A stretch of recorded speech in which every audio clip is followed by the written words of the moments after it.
don't forget to like and subscribe. Hello there. I'm on chapter 8. Where we last left off, Lier was in a flashback, tasked with leading the human forces, which is a disgrace for an elf, because elves are far superior. Elven women are far superior. The men are second class, and then the humans are just animals, savages at that point in time. So the way they basically see it is she's tasked with having an army of dogs. Honestly, I think I would prefer an army of dogs. It'd be easier to train than humans, that's for sure. Because they'd at least listen and love me back. And again, soldiers aren't supposed to love back, but they're supposed to respect. Okay.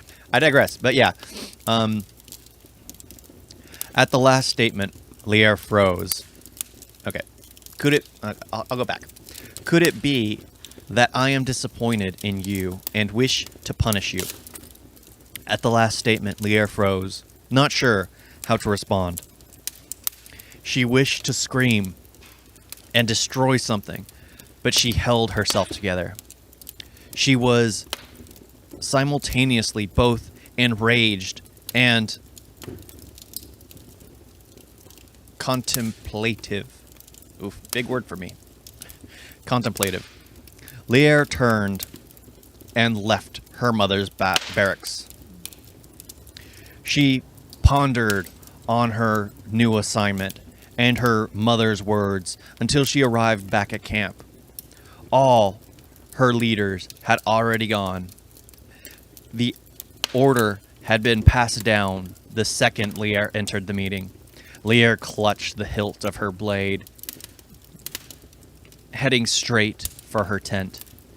Lier opened her eyes and, steadying her breath, she looked up from her desk at the blade she had planted in the trunk. An act of immaturity, she knew. Letting her emotions show. I am left with decoy duty, Lier thought. She was being given the biggest force a commander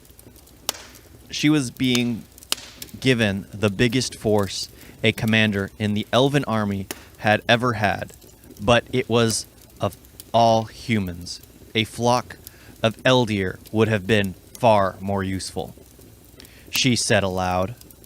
A flock of Eldir would have been far more useful, she said aloud, joking to herself once she had regained her composure after her little outburst. Stomping was heard from outside her tent. Is it okay if we come in? Came voices from near the exterior doorway. Come in, Lier said. In walked Sarah, Mehi, and Neri. We are... Sarah started to speak, but stopped, just staring at Lier's blade embedded in the trunk.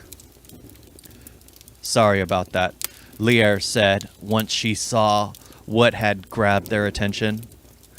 We want to, Neri said, making a gesture as if pulling the sword out. No, just leave it for now. Lier looked at them. It's kind of you to say your goodbyes in person.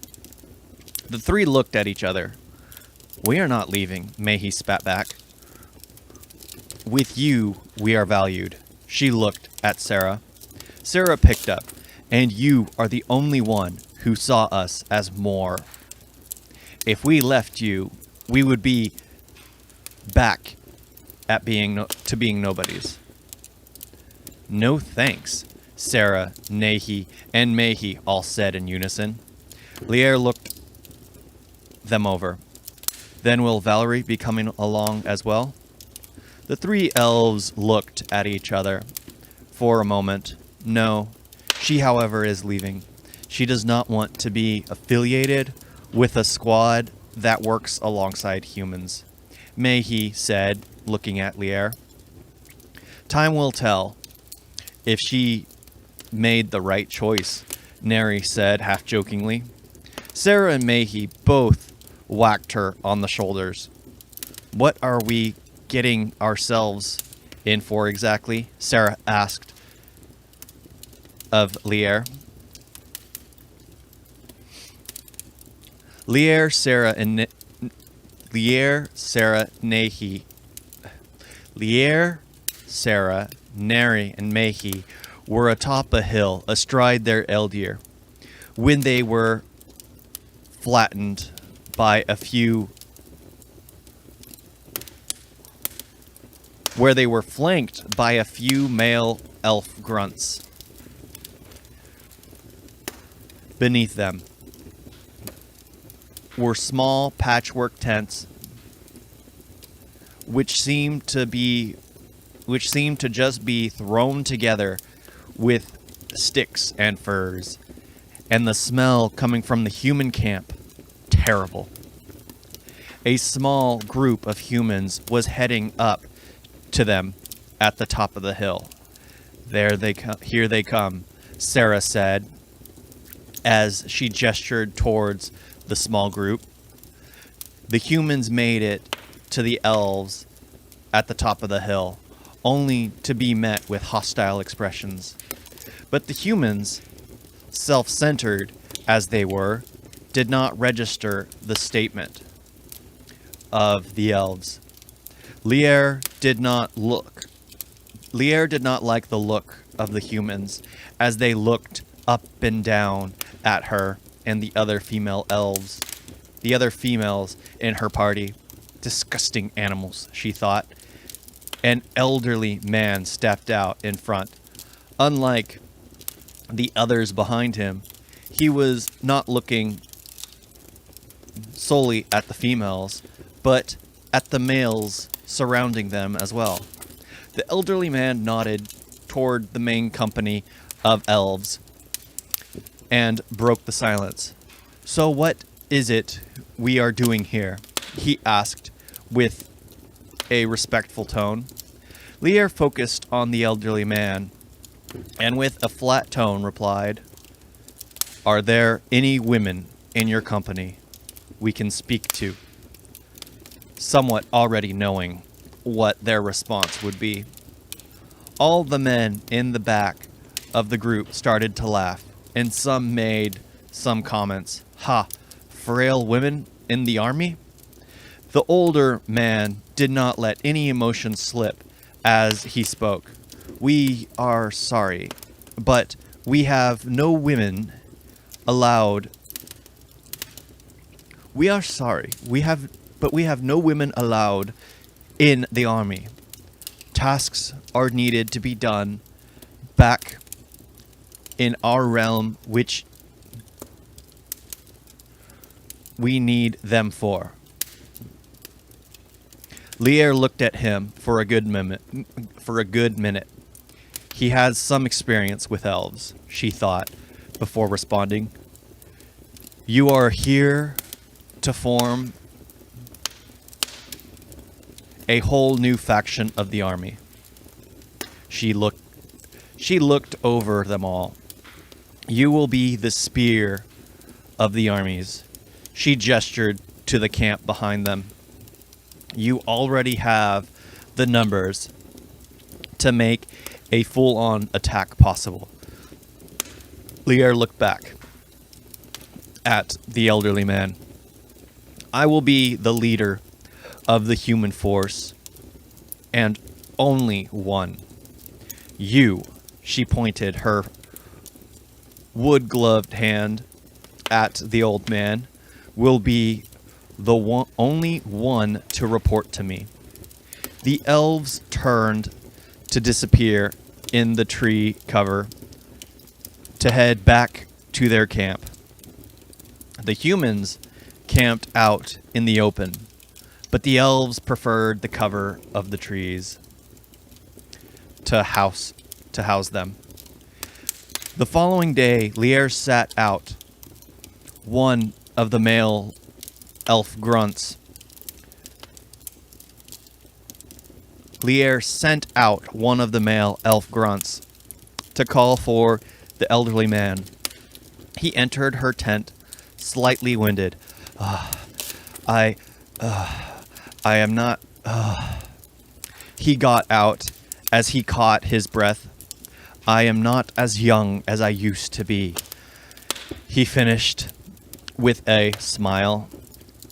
He lost his smile as soon as he remembered the company he was with. Tomorrow, we are going to be moving the army into the front lines of the battle, Lier started, not looking away from the leaf-like paper in her hands. I will need the company to march in formation. She looked up at the old man. I assume they know how to do that, she asked. Yes, we are able to walk in a line, he said, but then we will move out at first daylight. She cut him off and sent him out.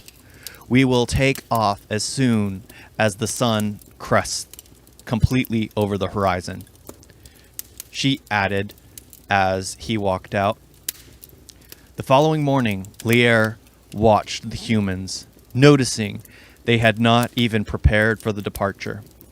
There was panic in the camp as the humans rushed about and knocked over things. They were not even coordinated. Sarah said behind Lier, the old man had shown up early in the morning to report their delay, but Lier could not believe how unorganized they were until she saw it herself. How do we make an example of this failure? Mayhe asked. How do we train Eldir? Neri led their thoughts.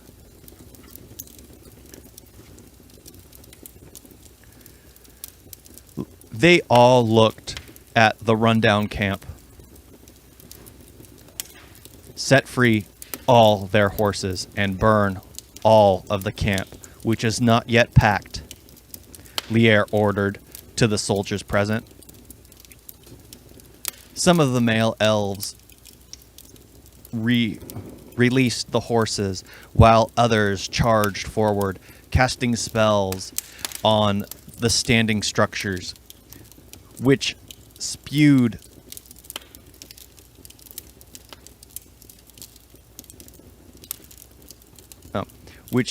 the rocks and wood into the air and let them fall everywhere over the camp. A few torches fell and started a quickly spreading fire in the unorganized camp. The old man looked up at Lier and cried, "What are you doing?" As he did not understand their language, he did not comprehend what was going on or why they were doing it. I will not allow disobedience in orders, Lier said in the human tongue. Then looking at the old man, the best way to set an example is to have a serious consequence when the first mistake is made. She looked back over the chaos that was the humans as they tried to attack the elves in a counterattack. Best let them know why this is happening, she said. The old man hurried down the hill towards the company, shouting, "Cease! Stop! Wait!" However, trying to get a message through this disorder of an army would be impossible. This is going to be difficult, Lier thought to herself. That was Chapter 8. Thank you all for listening, tuning in, watching. Yeah. Toodles.